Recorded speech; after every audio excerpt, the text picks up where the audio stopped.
प्रातःकाल होरी के घर में एक पूरा हंगामा हो गया।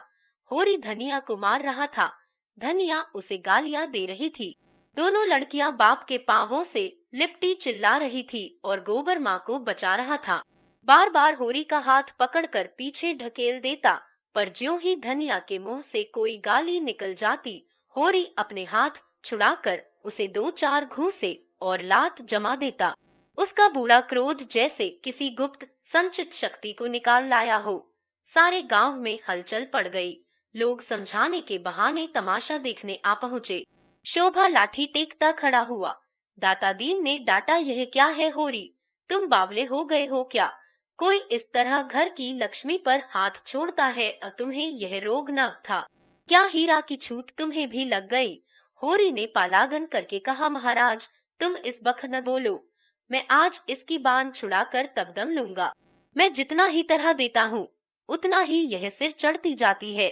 धनिया सजल क्रोध में बोली, महाराज तुम गवाह रहना, मैं आज इसे और इसके हत्यारे भाई को जेल भेजवा कर तब पानी पीऊंगी।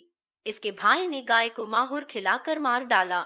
अब जो मैं थाने में रपट लिखाने जा रही हूँ तो यह हत्यारा मुझे मारता है, इसके पीछे अपनी जिंदगी चौपट कर दी, उसका यह इनाम दे रहा है। होरी ने दांत पीसकर और आंखें निकाल कर कहा, फिर वही बात मुंह से निकाली, तूने देखा था हीरा को माहुर खिलाते? जा तू कसम खा जा कि तूने हीरा को गाय की नांद के पास खड़े नहीं देखा। जहाँ मैंने नहीं देखा, कसम खाता हूँ। जज बेटे के माथे पर हाथ रख के कसम खा। जहोरी ने गोबर के माथे पर कांपता हुआ हाथ रखकर कांपते हुए स्वर में कहा, मैं बेटे की कसम खाता हूँ कि मैंने हीरा को नांद के पास नहीं देखा। धनिया ने जमीन पर थूक कर कहा, थोड़ी है तेरी झुठाई पर, तूने खुद मुझसे कहा कि हीरा चोरों की तरह नांद के पास खड़ा था और अब भाई के पक्ष में झूठ बोलता है।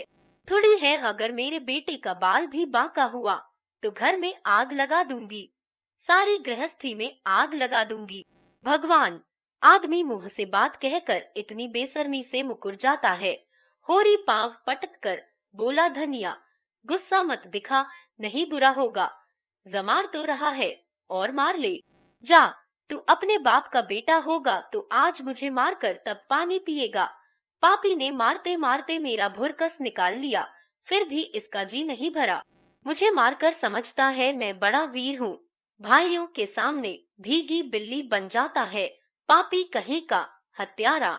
फिर वह बैन कहकर रोने लगी। इस घर में आकर उसने क्या नहीं झेला, किस किस तरह पेट तन नहीं काटा, किस तरह एक एक लत्ते को तरसी, किस तरह एक एक पैसा प्राणों की तरह संचा, किस तरह घर भर को खिलाकर आप पानी पीकर सो रही, और आज उन सारे बलिदानों का यह पुरस्कार।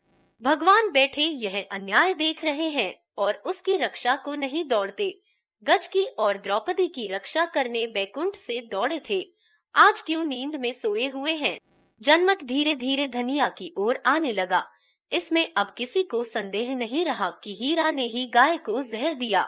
होरी ने बिल्कुल झूठी कसम खाई है, इसका भी लोगों को विश्वास हो गया। गोबर को भी बाप की इस झूठी कसम और उसके फलस्वरूप आने वाली विपत्ति की शंका ने होरी के विरुद्ध कर दिया।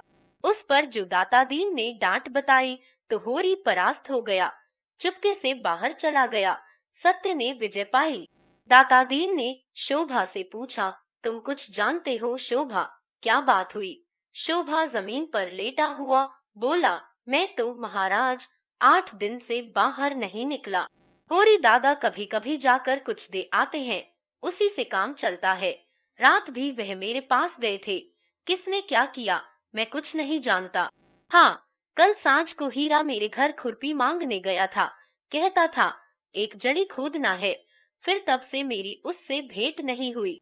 धनिया इतनी शह पाकर बोली, पंडित दादा वह उसी का काम है, शोभा के घर से खुरपी मांग कर लाया और कोई जड़ी खोद कर गाय को खिला दी। उस रात को जो झगड़ा हुआ था उसी दिन से वह खार खाए बैठा था। दाता दीन बोले, यह बात साबित हो गई तो उसे हत्या लगेगी। पुलिस कुछ करे या ना करे, धर्म तो बिना दंड दिए न रहेगा। चली तो जा, रुपया हीरा को बुला ला, कहना पंडित दादा बुला रहे हैं। अगर उसने हत्या नहीं की है तो गंगाजली उठा ले और चौरे पर चढ़कर कसम खाए। धनिया बोली, महाराज, उसकी कसम का भरोसा नहीं, चटपट खा लेगा। जब इसने झूठी कसम खा ली, जो बड़ा धर्मात्मा बनता है, तो हीरा का क्या विश्वास। अब गोबर बोला, खा ले झूठी कसम, वंश का अंत हो जाए। बूढ़े जीते रहे, जवान जीकर क्या करेंगे। रूपा एक क्षण में आकर बोली, काका घर में नहीं है। पंडित दादा अकाकी कहती है कहीं चले गए हैं। दाता दीन ने लंबी दाढ़ी फटकार कर कहा, तूने पूछा नहीं, कहाँ चले गए किया। घर में छिपा बैठा न हो, देख तो सोना भीतर तो नहीं बैठा है। धनिया ने टोका, उसे मत भेजो दादा, ओ हीरा के सिर हत्या सवार है, न जाने क्या कर बैठे। दाता दीन ने खुद लकड़ी संभाली और खबर लाए कि हीरा सचमुच कहीं चला गया है। पुनिया कहती है, लुटिया डोर और डंडा सब लेकर गए हैं। पुनिया ने पूछा भी, कहाँ जाते हो, पर बताया नहीं। उसने 5 रुपए आले में रखे थे, रुपए वहाँ नहीं हैं। 7 रुपए भी लेता गया। धनिया शीतल हृदय से बोली, मुंह में कालिख लगाकर कहीं भागा होगा। शोभा बोला, भाग के कहाँ जाएगा, गंगा नहाने न चला गया हो। धनिया ने शंका की, गंगा जाता तो रुपए क्यों ले जाता, और आजकल कोई परब भी तो नहीं है। इस शंका का कोई समाधान न मिला। धारणा दृढ़ हो गई, आज होरी के घर भोजन नहीं पका, न किसी ने बैलों को सानी पानी दिया। सारे गांव में सनसनी फैली हुई थी। 2-2, 4-4 आदमी जगह जगह जमा होकर इसी विषय की आलोचना कर रहे थे। हीरा अवश्य कहीं भाग गया, देखा होगा कि भेद खुल गया, अब जेल जाना पड़ेगा, हत्या अलग लगेगी, बस कहीं भाग गया। पुनिया अलग रो रही थी, कुछ कहा न सुना, न जाने कहाँ चल दिए। जो कुछ कसर रह गई थी वह संध्या समय हल्के के थानेदार ने आकर पूरी कर दी। गांव के चौकीदार ने इस घटना की रपट की, जैसा उसका कर्तव्य था, और थानेदार साहब भला अपने कर्तव्य से कब चूकने वाले थे। अब गांव वालों को भी उनकी सेवा सत्कार करके अपने कर्तव्य का पालन करना चाहिए। दाता दीन, झिंगुरी सिंह, नोखेराम, उनके चारों प्यादे, मंगरू साह और लाला पटेश्वरी सभी आ पहुँचे और दारोगा जी के सामने हाथ बांधकर खड़े हो गए। होरी की तलबी हुई। जीवन में यह पहला अवसर था कि वह दारोगा के सामने आया। ऐसा डर रहा था जैसे फांसी हो जाएगी। धनिया को पीटते समय उसका एक एक अंग फड़क रहा था। दारोगा के सामने कछुए की भांति भीतर सिमटा जाता था। दारोगा ने उसे आलोचक नेत्रों से देखा और उसके हृदय तक पहुंच गए। आदमियों की नस पहचानने का उन्हें अच्छा अभ्यास था। किताबी मनोविज्ञान में कोरे, पर व्यावहारिक मनोविज्ञान के मर्मज्ञ थे। यकीन हो गया, आज अच्छे का मुंह देखकर उठे हैं। और होरी का चेहरा कह देता था, इसे केवल एक घुड़की काफी है। दारोगा ने पूछा, तुझे किस पर शुभा है। होरी ने जमीन छुई और हाथ बांधकर बोला, मेरा सुबह किसी पर नहीं है सरकार, गाय अपनी मौत से मरी है, बुढ़ी हो गई थी। धनिया भी आकर पीछे खड़ी थी, तुरंत बोली, गाय मारी है तुम्हारे भाई हीरा ने। सरकार, ऐसे बौड़म नहीं है कि जो कुछ तुम कह दोगे वह मान लेंगे। यहाँ जांच तहकीकात करने आए हैं। दारोगा जी ने पूछा, यह कौन औरत है। कई आदमियों ने दारोगा जी से कुछ बातचीत करने का सौभाग्य प्राप्त करने के लिए चढ़ा ऊपरी की। एक साथ बोले और अपने मन को इस कल्पना से संतोष दिया कि पहले मैं बोला, होरी की घरवाली है सरकार, जरा तो इसे बुलाओ, मैं पहले इसी का बयान लिखूंगा। वह कहाँ है हीरा? विशिष्ट जनों ने एक स्वर से कहा, वह तो आज सवेरे से कहीं चला गया है सरकार, उस मैं उसके घर की तलाशी लूंगा। जलाशी? होरी की सांस तले ऊपर होने लगी। उसके भाई हीरा के घर की तलाशी होगी और हीरा घर में नहीं है, और फिर होरी के जीते जी उसके देखते यह तलाशी न होने पाएगी, और धनिया से अब उसका कोई संबंध नहीं, जहाँ चाहे जाए। जब वह उसकी इज्जत बिगाड़ने पर आ गई है तो उसके घर में कैसे रह सकती है। जब गली गली ठोकर खाएगी तब पता चलेगा। गांव के विशिष्ट जनों ने इस महान संकट को टालने के लिए कानाफूसी शुरू की। दाता दीन ने गंजा सिर हिलाकर कहा, यह सब कमाने के ढंग हैं। पूछो हीरा के घर में क्या रखा है? पटेश्वरी लाल बहुत लंबे थे, पर लंबे होकर भी बेवकूफ न थे। अपना लंबा काला मुंह और लंबा करके बोले, और यहाँ आया है किस लिए? और जब आया है बिना कुछ लिए दिए गया कब है? झिंगुरी सिंह ने होरी को बुलाकर कान में कहा, निकालो जो कुछ देना हो, यो गला न छूटेगा। दारोगा जी ने अब जरा गरज कर कहा, मैं हीरा के घर की तलाशी लूंगा। होरी के मुख का रंग ऐसा उड़ गया था जैसे देह का सारा रक्त सूख गया हो। तलाशी उसके घर हुई तो उसके भाई के घर हुई तो एक ही बात है। हीरा अलग सही, पर दुनिया तो जानती है वह उसका भाई है। मगर इस वक्त उसका कुछ बस नहीं। उसके पास रुपए होते तो इसी वक्त 50 रुपए लाकर दारोगा जी के चरणों पर रख देता और कहता, सरकार, मेरी इज्जत अब आपके हाथ है। मगर उसके पास तो जहर खाने को भी एक पैसा नहीं है। धनिया के पास चाहे 2-4 रुपए पड़े हो, पर वह चुड़ैल भला क्यों देने लगी। मृत्यु दंड पाए हुए आदमी की भांति सिर झुकाए अपने अपमान की वेदना का तीव्र अनुभव करता हुआ चुपचाप खड़ा रहा। दाता दीन ने होरी को सचेत किया, अब इस तरह खड़े रहने से काम न चलेगा होरी, रुपए की कोई जुगत करे। होरी दीन स्वर में बोला, अब मैं क्या अर्ज करूं महाराज, अभी तो पहले ही की गठरी सिर पर लदी है, और किस मुंह से मांगू, लेकिन इस संकट से उबार लो। जीता रहा तो कौड़ी कौड़ी चुका दूंगा, मैं मर भी जाऊं तो गोबर तो है ही। नेताओं में सलाह होने लगी, दारोगा जी को क्या भेंट किया जाए। दाता दीन ने 50 का प्रस्ताव किया। झिंगुरी सिंह के अनुमान में 100 से कम पर सौदा न होगा। नोखेराम भी 100 के पक्ष में थे और होरी के लिए 100 और 50 में कोई अंतर न था। इस तलाशी का संकट उसके सिर से टल जाए, पूजा चाहे कितनी ही चढ़ानी पड़े, मरे को मन भर लकड़ी से जलाओ या 10 मन से, उसे क्या चिंता। मगर पटेश्वरी से यह अन्याय न देखा गया। कोई डाका या कत्ल तो हुआ नहीं, केवल तलाशी हो रही है, इसके लिए 20 रुपए बहुत हैं। नेताओं ने धिक्कारा तो फिर दारोगा जी से बातचीत करना, हम लोग नगीच न जाएंगे, कौन घुड़कियां खाए। होरी ने पटेश्वरी के पांव पर अपना सिर रख दिया, भैया मेरा उद्धार करो, जब तक जीऊंगा तुम्हारी ताबेदारी करूंगा। दारोगा जी ने फिर अपने विशाल वक्ष और विशालतर उदर की पूरी शिक्त से कहा, कहाँ है हीरा का घर, मैं उसके घर की तलाशी लूंगा। पटेश्वरी ने आगे बढ़कर दारोगा जी के कान में कहा, तलाशी लेकर क्या करोगे हुजूर, उसका भाई आपकी ताबेदारी के लिए हाजिर है। दोनों आदमी जरा अलग जाकर बातें करने लगे। ज कैसा आदमी है, बहुत ही गरीब हुजूर, और भोजन का ठिकाना भी नहीं। ज सच ज हुजूर, ईमान से कहता हूँ, जरे तो क्या एक 50 का डॉल भी नहीं है। ज कहा की बात हुजूर, 10 मिल जाए तो 1000 समझिए, 50 तो 50 जन्म में भी मुमकिन नहीं, और वह भी जब कोई महाजन खड़ा हो जाएगा।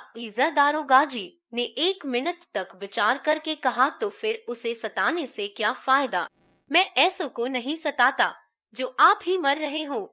पटेश्वरी ने देखा निशाना और आगे जा पड़ा, बोले, नहीं हुजूर, ऐसा न कीजिए, नहीं फिर हम कहाँ जाएंगे, हमारे पास दूसरी और कौन सी खेती है। तुम इलाके के पटवारी हो जी, कैसी बातें करते हो।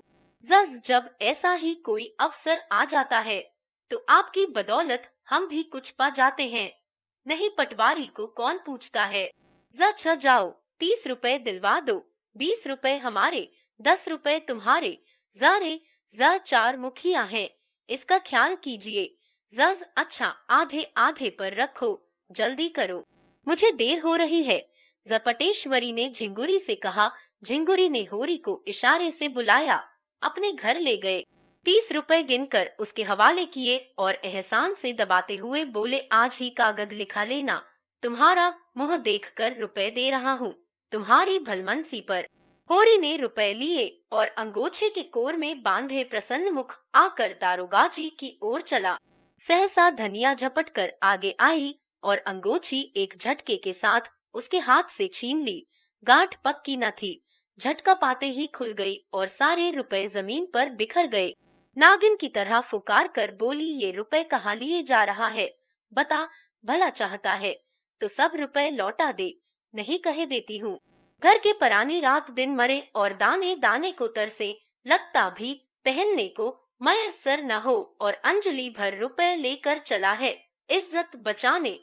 ऐसी बड़ी है तेरी इज्जत, जिसके घर में चूहे लोटे वह भी इज्जत वाला है। दारोगा तलाशी ही तो लेगा, ले ले जहाँ चाहे तलाशी। एक तो 100 रुपए की गाय गई, उस पर यह पलेथन। वाहरी तेरी इज्जत, अहोरी खून का घूंट पीकर रह गया। सारा समूह जैसे थर्रा उठा, नेताओं के सिर झुक गए। दारोगा का मुंह जरा सा निकल आया, अपने जीवन में उसे ऐसी लताड़ ना मिली थी। होरी स्तंभित सा खड़ा रहा। जीवन में आज पहली बार धनिया ने उसे भरे अखाड़े में पटकनी दी, आकाश तका दिया। अब वह कैसे सिर उठाए, मगर दारोगा जी इतनी जल्दी हार मानने वाले न थे। खिसिया कर बोले, मुझे ऐसा मालूम होता है कि इस शैतान की खाला ने हीरा को फंसाने के लिए खुद गाय को जहर दे दिया।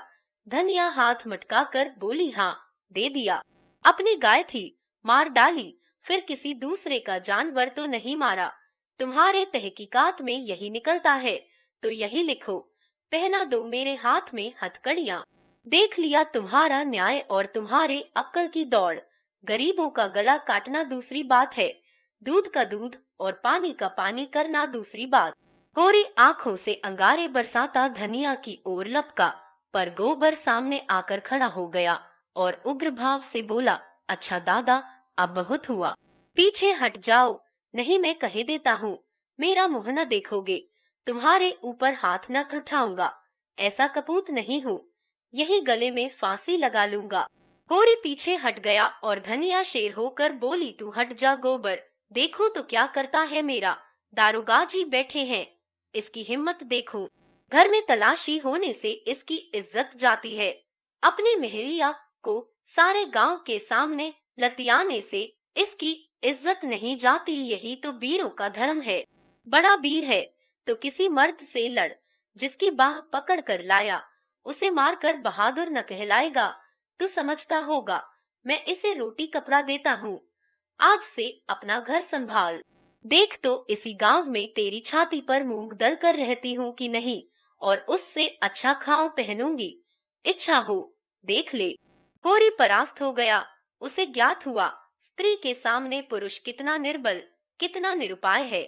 नेताओं ने रुपए चुनकर उठा लिए थे और दारोगा जी को वहां से चलने का इशारा कर रहे थे।